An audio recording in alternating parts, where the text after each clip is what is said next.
Hello, good day everyone. I am Gabriel Laksa and I am here with Carmelo Ligan to discuss to you Unit 1, Module 1 to Module 4. Make sure to listen to our discussion since we did prepare some questions for you at the end.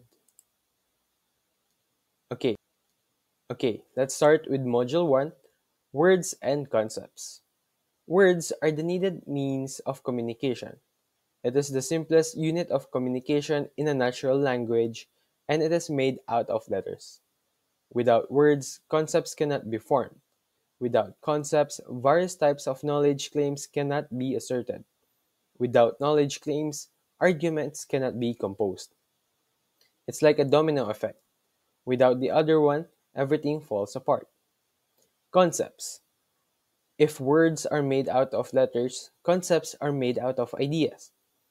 They are the building blocks of our knowledge, yet they can hardly imagine to be exist. They only exist in our mind. If you question this, this sounds true. Why? Because anything that doesn't exist outside of your mind, can you really say that it exists? We can say that those concepts only sub-exist. Next, we have John Locke. John Locke explains that particulars are everything that exists in the world. For example, if you grab a handful of sand, every bit of those sands are particulars. General terms. A term called for a group of particulars that shares a common characteristics. Based on what John Locke said, general terms are created because naming every particular is impractical. Next, we have abstraction. Process of forming a group of particulars based on what they have in common. Next, we have general idea. A common characteristics to a group of particulars.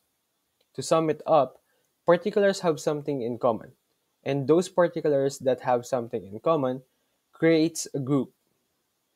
Next, we have terms. Terms is a word or a group of words to express a concept. Since we did mention earlier that concepts are made out of ideas. And then we have terms. Terms are the means to bring out those concepts. We have two types of terms, simple term and a complex term. Simple terms are direct and particular. They only consist one concept within them and is made out of one word. For example, a cat, dog, and a tree. We can simply identify and understand what those are. Next, we have complex terms. Complex terms are made out of two or more words. This is used to express a much more detailed concept.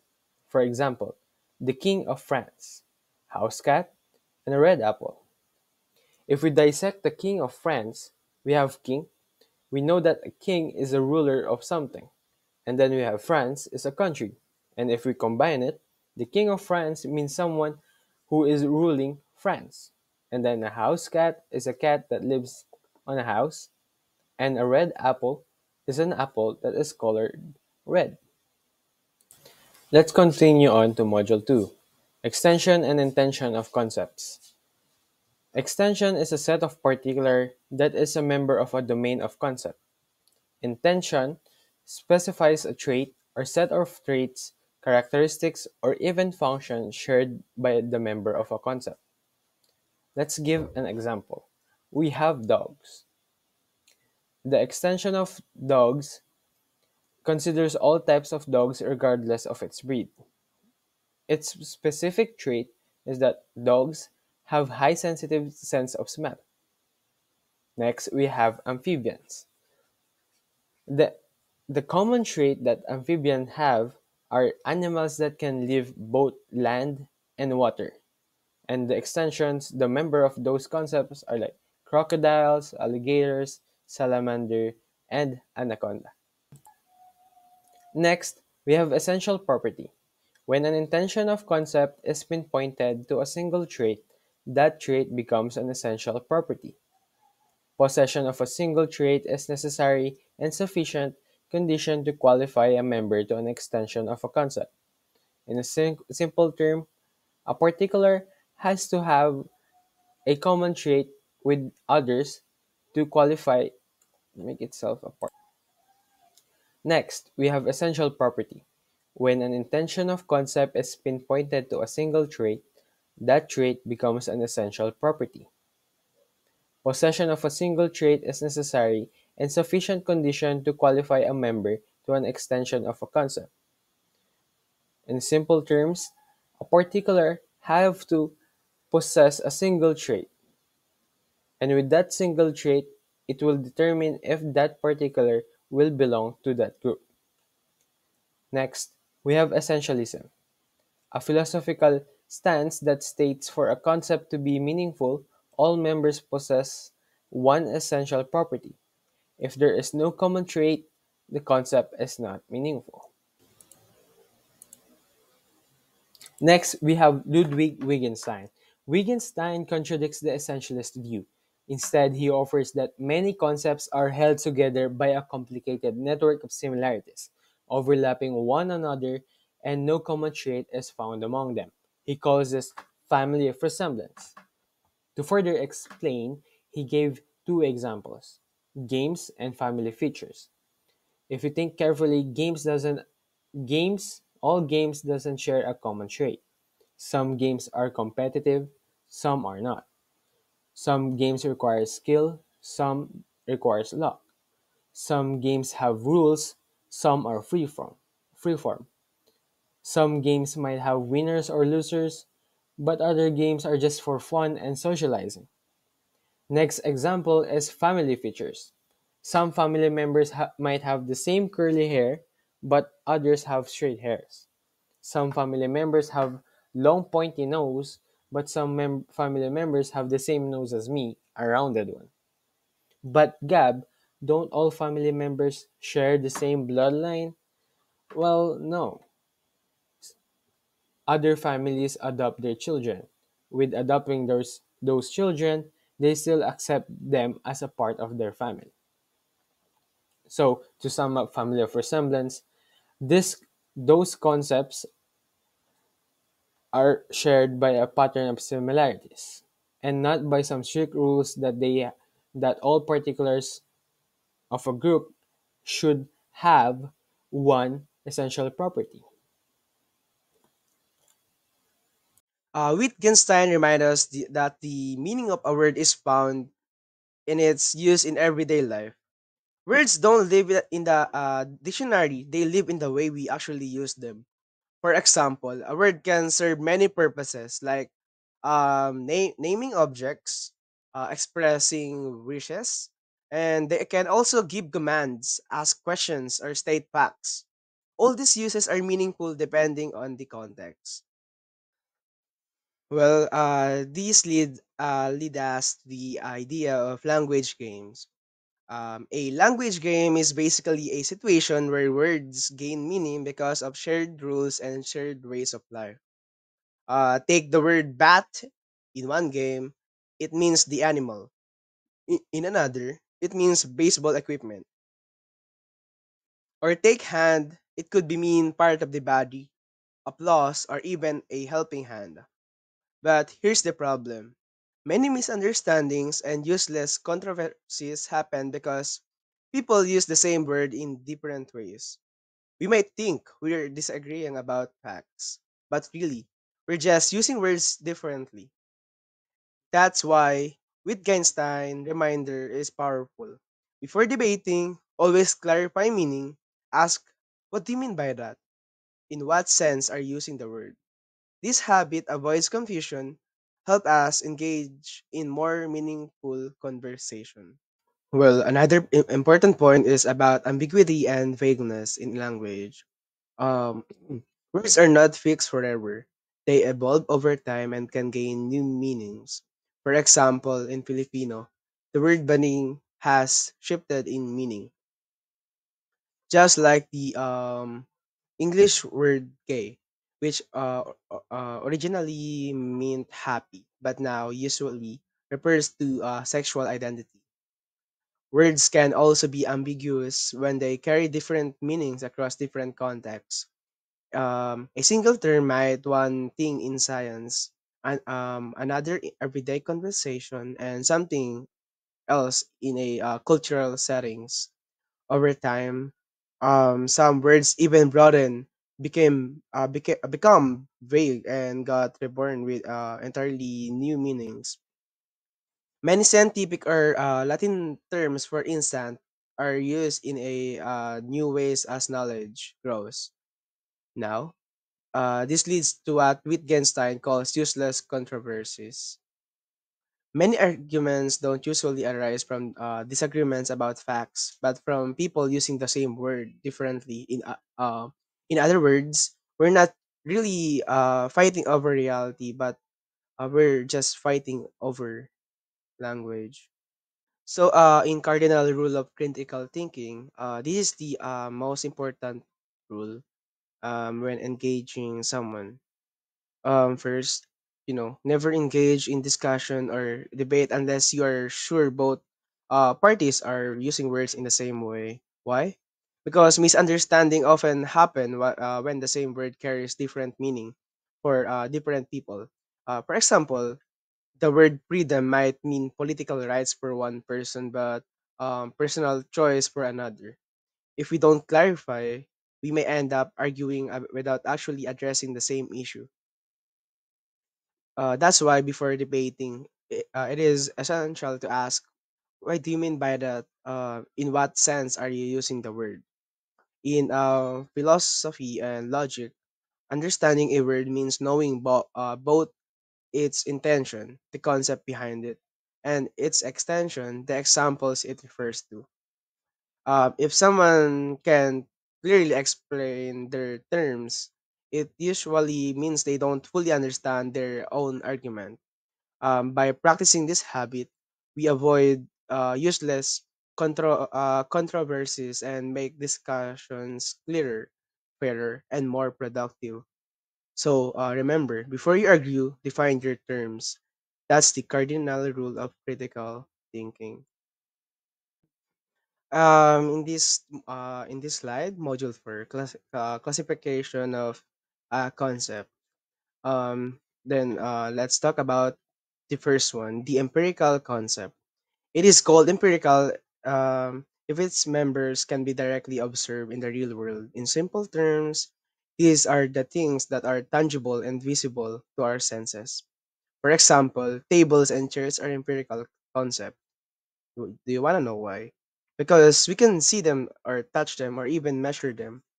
Their traits, characteristics, and functions can be clearly observed.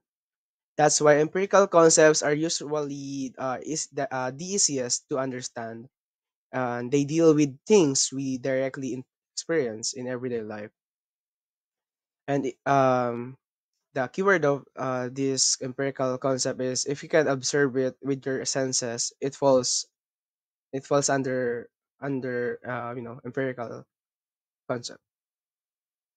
While in theoretical concept, uh, these involve theoretical entities or construct. They cannot be directly observed by our senses in space and time. They are detectable only with advanced instruments like microscopes, telescopes, like that. And even if you cannot observe them directly, scientists propose their existence because they are necessary for scientific explanations. So they are like three different kinds of universe. The first one is macro universe, and it consists of galaxy stars, and these are observable via by a telescopes like that. The second one is micro universe.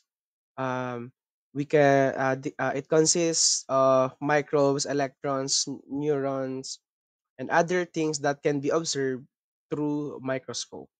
The third one is middle universe.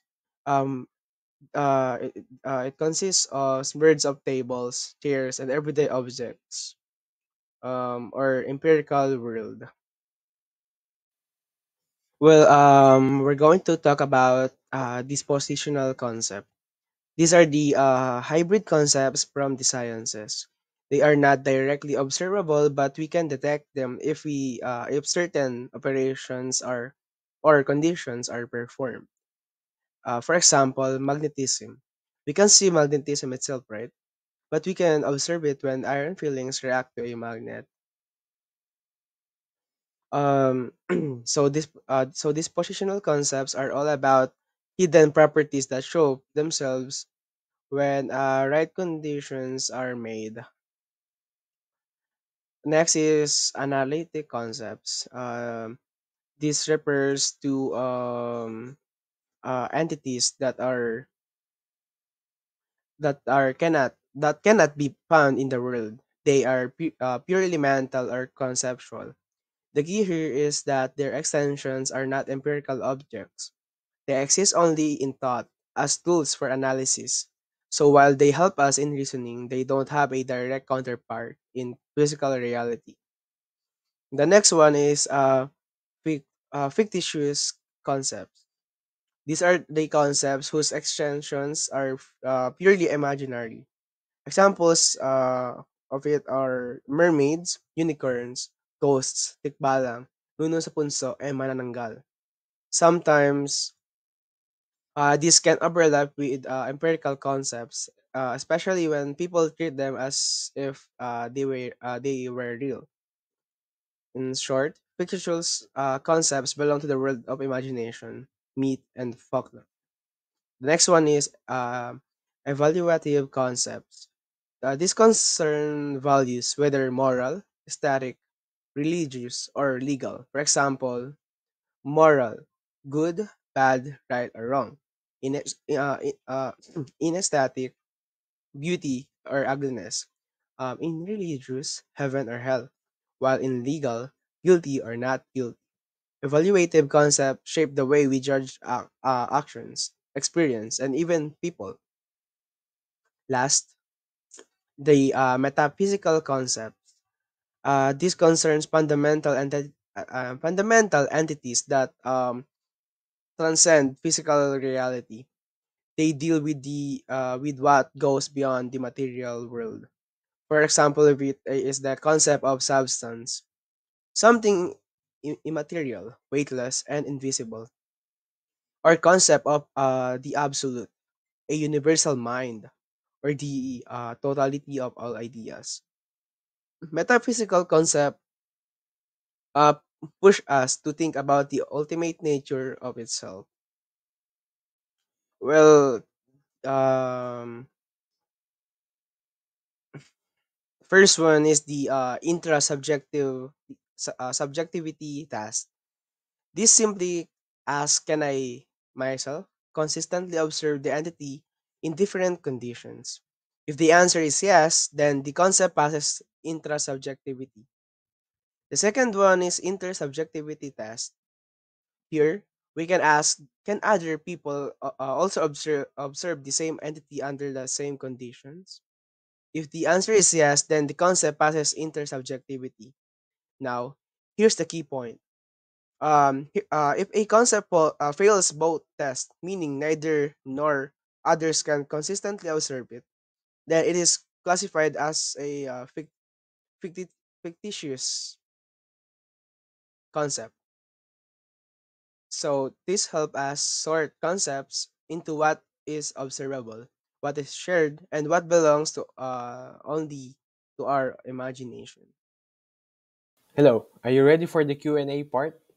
Don't worry, we only have two questions. And per questions, we will give you 10 seconds. So, for the first question, who is the older sister of Henrietta Michelle? Go.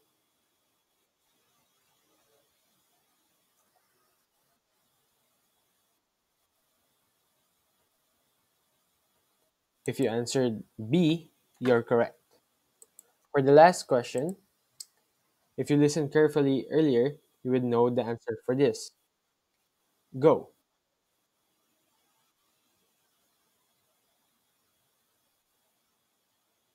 If you answered without words, concepts cannot be formed.